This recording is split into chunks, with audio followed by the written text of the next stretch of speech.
Gálatas 4:4. E poder ministrar mensagem bíblica com o tema Na plenitude dos tempos. Na plenitude dos tempos.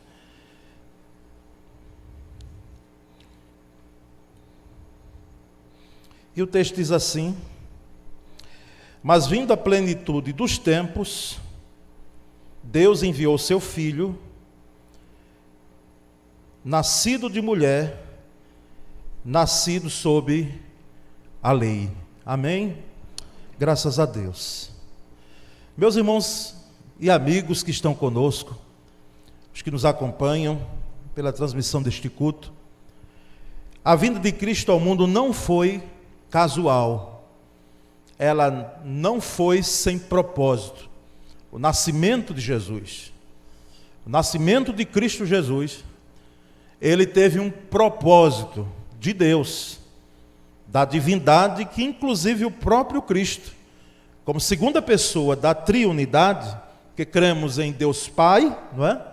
Filho e Espírito Santo, essa junção e unidade maravilhosa, incompreensível pelo âmbito da mentalidade humana, mas crido pelo menos, porque às vezes até para compreender, mas crer sim, cremos que são três pessoas diferentes, embora em mesma essência, quando estudamos a teologia bíblica. Então não foi sem propósito que Jesus veio. Ele veio com um propósito definido. Ele nasceu com um propósito definido.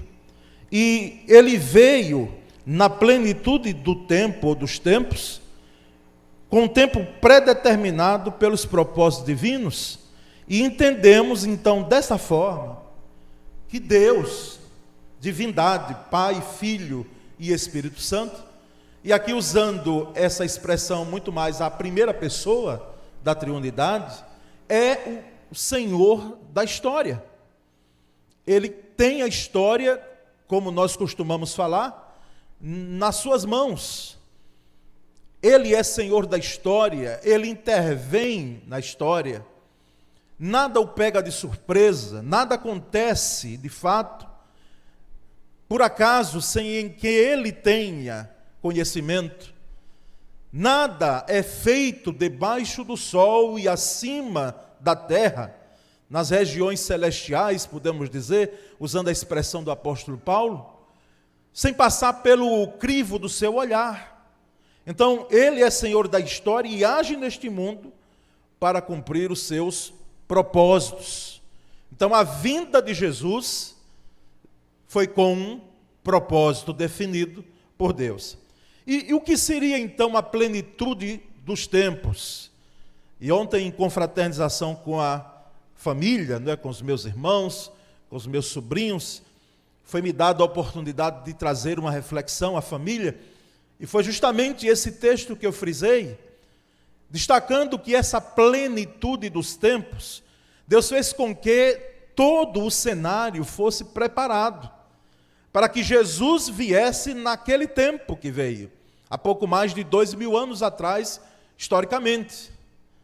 Então, ele não veio em vão, porque pode ser que alguém possa perguntar, por que Jesus não veio por esses dias, por esse tempo, e nem veio antes, lá contemporâneo a alguns profetas, a alguns personagens, e a uma era veterotestamentária, lá do Antigo Testamento, por que não nasceu? Nasceu no tempo em que nasceu.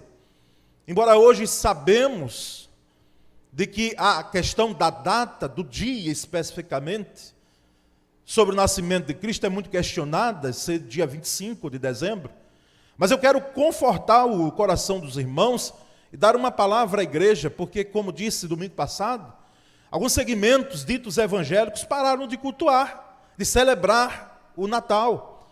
E nós, na realidade, não estamos aqui celebrando o aniversário de Jesus, não. Nós estamos aqui, entenda mais, nós estamos aqui celebrando a sua vinda. Até porque o aniversário, o dia exato do seu nascimento, é como se Deus dissesse para a humanidade, olha, vocês não vão saber dias não, porque o ser humano é muito focado em data. em poder ter o seu olhar voltado para dias, para datas, e fazem disso muitas vezes como um amuleto. Não nós, mas nós sabemos que o ser humano ele é propenso a isso. É propenso. As datas, e por isso que a Escritura vem e diz, olha, essa questão de datas, de dias, de semanas, de cerimoniais, tudo isso faz parte lá da antiga aliança. Passou. Hoje nós temos um significado maior, que é celebrar a vinda de Jesus. Então, irmãos, plenitude dos tempos, porque Deus preparou o mundo para a chegada do seu Filho, Jesus Cristo, que é a mesma essência com o Pai. Nós vimos aqui nossa declaração doutrinária. E ele mesmo disse, eu e o Pai somos um. Os judeus ofereceram ao mundo as Escrituras, preservaram as Escrituras, fizeram com que o nome de Yahvé, o nome de Deus, o nome do Senhor Deus fosse preservado. Num mundo cheio, eivado de paganismo não apenas, mas de muitas divindades. Deuses para tudo. Desde a antiguidade, o homem ele tem feito com que essa, podemos chamar, idolatria, não é? O aspecto de poder cultuar algo feito pelas suas próprias mãos para atribuir a algumas questões relativas à vida humana. Então, o mundo estava preparado à plenitude do tempo, porque o povo judeu, o povo hebreu, cooperou com essa escritura e com a preservação do nome de Deus. Os gregos, eles puderam cooperar com uma língua universal. Hoje nós temos o inglês, que é uma língua não apenas dos negócios, não é? Mas é uma língua que onde você chegar, você pode ser entendido no mundo ocidental. Falando, e até oriental, não é? Alguns países que usam. Então, o grego, na época, era a língua dominante. Roma falava latim, mas o latim, inclusive hoje, enquanto língua, não existe mais, embora os que militam na advocacia, na área do direito, aprendem os termos apropriados para uso do latim, porque entendemos sim que as leis procedem de Roma, e muitas das leis que temos hoje. Mas o fato é que a língua grega era a língua dominante. Os romanos não conseguiram dominar o grego. Eles dominaram a Grécia, mas não o grego. E o grego, de fato, foi a língua que foi escrito o Novo Testamento. E percebemos então que esse mundo greco-romano tinha uma língua dominante, onde o evangelho poderia ser propagado em um idioma onde muitos teriam acesso. E aí nós começamos a notar por que plenitude dos tempos. Por quê? Porque nós tínhamos o nome de Deus, o povo que esperava o Messias, o povo que preservou o nome do Senhor. Nós tínhamos um mundo que tinha um idioma onde era plenamente expandido em todo o Império Romano, e nós tínhamos os romanos com uma política. Eram dominantes daquele mundo enorme, não é? O continente que foi expandido e conquistado pelos romanos, as terras, melhor dizendo, eram grandes, era um império enorme, e que inclusive teve suas dificuldades para poder se manter de pé. Mas nós sabemos que através das vias ápias, da Via Ápia, os acessos às estradas, aos caminhos, e muitos deles sendo vigiados pela guarda romana, fizeram com que a mensagem do Evangelho chegasse a vários locais. E o apóstolo Paulo, ele transitava ali livremente. E aqueles que saíam de Jerusalém levavam a mensagem, porque era a acessibilidade das estradas. Então, irmãos, nós entendemos esse termo, plenitude dos tempos, nesse sentido, de que o mundo estava preparado para a vinda de Jesus. E percebemos então, irmãos, que Deus enviou também o seu Filho, nascido de mulher, como diz o texto. Nasceu de mulher. Até a ciência encontrar, e me parece que não sei se vai conseguir, porque é muito difícil, irmãos, até hoje. Nós temos percebido o avanço de ciência em várias áreas, mas até fazer com que homem venha a parir, não é? Nós não temos outra forma para vir a esse mundo senão por meio do ventre materno. Por meio do ventre materno. E Deus foi tão misericordioso, todos que são homens aqui devem agradecer a Deus. Porque pode ser que você seja muito mais durinho, muito mais resistente, mas o que eu penso que a maioria é como aqueles que na primeira dor que sentem já estão gemendo e deitados e precisando de socorro. E aí Deus faz com que, na sua soberania e graça, uma mulher ela venha a gerar filhos. E Jesus, ele nasceu de mulher. Ou seja, ele nasceu legitimamente. Ele veio pela porta para se entrar nesse mundo. Em outro tempo atrás, lembro perfeitamente, e faço questão aqui de reiterar, de que Satanás, embora um ser espiritual, mas ele está presente nesse mundo, porque ele está através das suas hostes, mas ele não nasceu de mulher. Ele é um intruso aqui no mundo. Ele age com seus ardis, mas ele não entrou pela porta. Mas Jesus veio pela porta do ventre materno. Ele veio de forma legítima. E mais do que isso, ele viveu as nossas dores. Ele sentiu o que nós sentimos na pele. Ele passou as dores que o ser humano passa. Ele passou e enfrentou, com exceção, diz a Escritura, de não pecar. Mas ele sabe perfeitamente o que é ser humano, porque ele nasceu revestido de humanidade, embora sendo Deus. Mas não nos esqueçamos, irmãos, que Cristo é pré-existente. Cristo é pré-existente. Embora nasceu de mulher, nasceu no tempo certo, viveu aqui, humanamente falando, seus 33 anos de vida, foi assunto aos céus, mas ele é pré-existente, ou seja, ele tem a eternidade sobre os seus ombros. Antes de vir ao mundo, ele já existia em glória eterna. Ele não passou a existir, porque bem diz o texto de Isaías, que ele é o Pai da eternidade. Ele é o Pai da eternidade.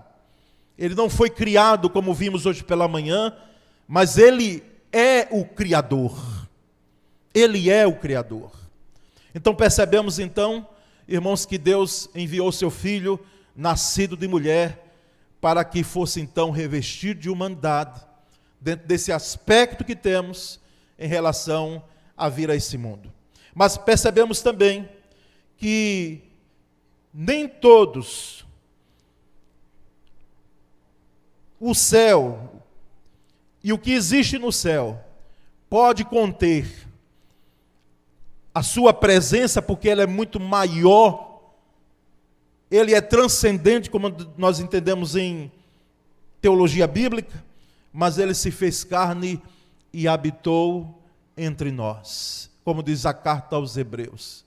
Então, mesmo sendo tão maravilhoso em sua transcendência, fez com que, e submeteu-se a isso, como disse a carta do apóstolo Paulo aos Filipenses, do capítulo 2, a partir do versículo 5, indo até o versículo 11, que ele, embora sendo Deus, não teve por usurpação ser igual a Deus, coisa a que se devia pegar, mas ele aniquilou-se, ou seja, ele se rebaixou, de tal forma que se revestiu de humanidade e aprendeu a obedecer.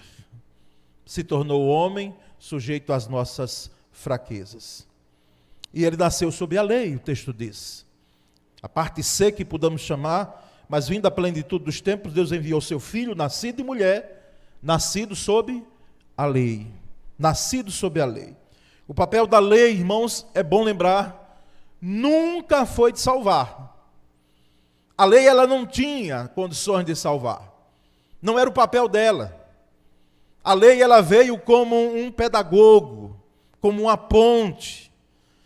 Mas ela não tinha o poder em si mesmo de salvar. Foi dada para, sim, nos conduzir até aos pés de Cristo. Como o pedagogo antigamente fazia com as crianças, depois que o ensino saiu da casa, não é? Inicialmente era em casa, para as famílias que podiam ter os seus tutores, ter as suas pessoas pagas para que pudessem trazer letramento aos seus filhos, às famílias mais abastadas. Mas quando a escola, no seu nascedouro, ela começa a florescer, não é? Nós temos então a figura do pedagogo, que era aquele servo, que era aquele escravo, que pegava na mão da criança e conduzia até ao local onde tinha um letramento. Mas sabemos que então a lei não nos deu a salvação, mas ela nos conduziu a Cristo.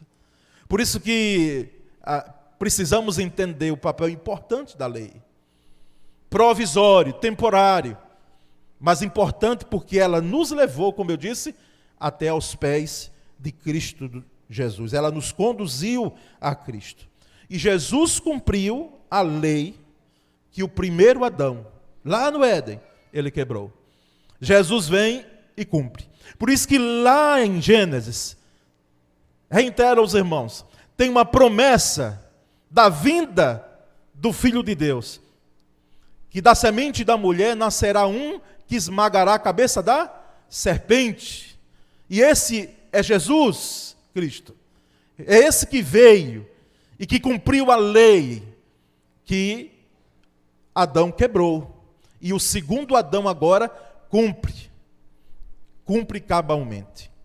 E nós podemos então, irmãos, chegar a considerações finais de que a lei não podia fazer por nós o que Cristo fez.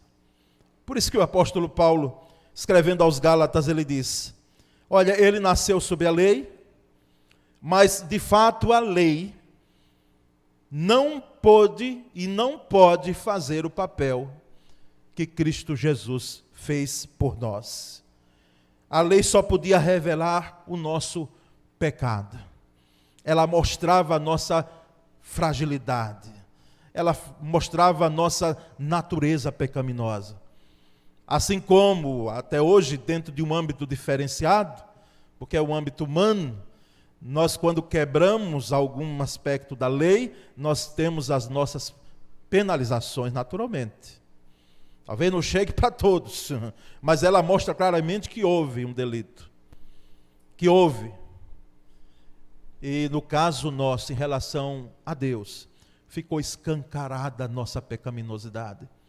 Por isso que só o homem, dentro da percepção espiritual, vai entender que a sua natureza humana, por melhor que alguém possa dizer, não, mas eu nunca fiz isso ou deixei de fazer aquilo, sempre fui obediente, sempre fui ordeiro, continue sendo obediente, continue sendo ordeiro, meu irmão, mas isso não lhe dá direito e nem me dá em relação à salvação em Cristo Jesus. Porque sabemos que essa salvação é só por meio dele. E a lei deixa muito claro isso. A lei não podia salvar, mas ela escancarou a nossa fragilidade, a nossa pecaminosidade. E nós percebemos então que ela não podia conceder a graça que Jesus concede. Por isso que entoamos o maravilhoso hino, maravilhosa graça. Graça, tão maravilhosa graça. É maior que o nosso pecado, é maior que a nossa vida.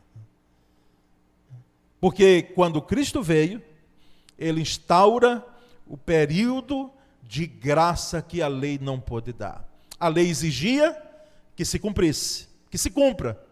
Vinha tarimbada para que se cumprisse, mas muitas vezes não providenciava os meios, porque era próprio da lei exigir. Mas quando Cristo veio, nascido de mulher, nascido sob a lei, sob ou diante da plenitude dos tempos, ele nos concedeu graça. E através da graça, e nesse período de graça que nós estamos, nós temos sido agraciados pelo Senhor e com a esperança viva, eficaz, gloriosa em Cristo Jesus, de que Deus nos deu vida através de Cristo. Por isso que o texto magistral de 1 Coríntios capítulo 15, o final dele, 57, 58, claramente entendemos Mas graças a Deus que nos dá a vitória, por intermédio de Cristo Jesus, o nosso Senhor. Então, irmãos, entendamos nós que o propósito de Cristo Jesus foi fazer com que ele fosse até a cruz. O propósito de Deus foi fazer com que Cristo Jesus fosse até a cruz, para nos dar vida abundante. E louvemos a Ele de todo o nosso coração. E é o que nós vamos continuar fazendo nessa noite, daqui a pouco com a cantata, que não é uma apresentação, mas é louvor, nós exaltando a esse Deus, Pai, Filho e Espírito Santo. Mas eu quero orar nesse momento, encerrando esse momento, esse tempo agora de meditação, e os irmãos me acompanhem nessa oração. Senhor, muito obrigado pelo privilégio que temos de termos a Tua Escritura, a Escritura que o Senhor nos deu, e ela aponta para Cristo. E nós agradecemos porque o Senhor veio na plenitude dos tempos, nascido de mulher, nascido sob a lei, para nos dar vida abundante. Ó gloriosa vinda, ó gloriosa promessa que se cumpriu em Cristo Jesus. Aceita o nosso louvor e a nossa gratidão, irmãos, Senhor, nessa noite. E nós engrandecemos a Ti, louvamos a Ti, bendizemos o Teu nome. Em o nome de Cristo Jesus. Amém. Graças a Deus.